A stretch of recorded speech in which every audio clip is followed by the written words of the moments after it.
আসসালামু আলাইকুম এভরিওয়ান, চলে এলাম নতুন আরেকটি রেসিপি নিয়ে। আজকে আপনাদেরকে তৈরি করে দেখাবো চিংড়ি মাছ দিয়ে মজার একটা কচুর রেসিপি। বিভিন্ন এলাকায় এই কচুকে বিভিন্ন নামে ডাকা হয়। আপনারা কমেন্টে জানাবেন আপনাদের এলাকায় এটা কি নামে পরিচিত। কচুটাকে কেটে এখন আমি রেডি করে নিচ্ছি। আমার কচু কাটা হয়ে গিয়েছে।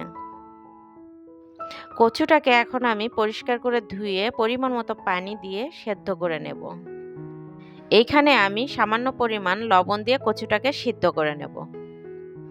একটি ঢাকনার সাহায্যে ঢেকে পানি শুকানো পর্যন্ত সেদ্ধ করে নিয়েছি।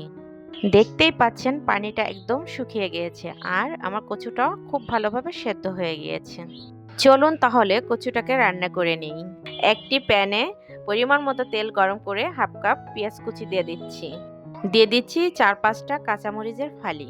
পেঁয়াজটাকে হালকা ব্রাউন করে ভেজে নিয়েছি। এ পর্যায়ে দিয়ে দিচ্ছি 1 টেবিল চামচ রসুন বাটা, দিয়ে দিচ্ছি 1 চা চামচ হলুদ গুঁড়ো। মশলাগুলো একটু ভেজে নিচ্ছি।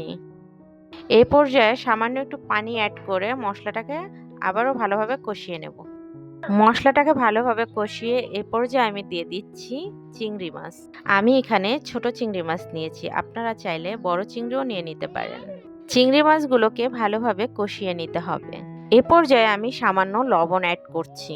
এইখানে লবণের পরিমাণটা অবশ্যই বুঝে ব্যবহার করতে হবে, কারণ আমি কচু সেদ্ধ করার সময় লবণ ব্যবহার করেছিলাম। চিংড়ি মাছগুলো আমি খুব ভালোভাবে কষিয়ে নিয়েছি।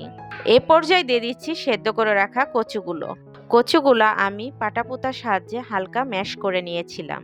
এবার সবগুলো উপকরণ খুব ভালোভাবে মিক্স করে নিচ্ছি। অনবরত নেড়েচেড়ে খুব ভালোভাবে ভেজে নিতে হবে। আমি কচুটাকে খুব ভালোভাবে ভেজে নিয়েছি। আমার রান্না এ পর্যায়ে শেষ। এবার পরিবেশন করে নিচ্ছি।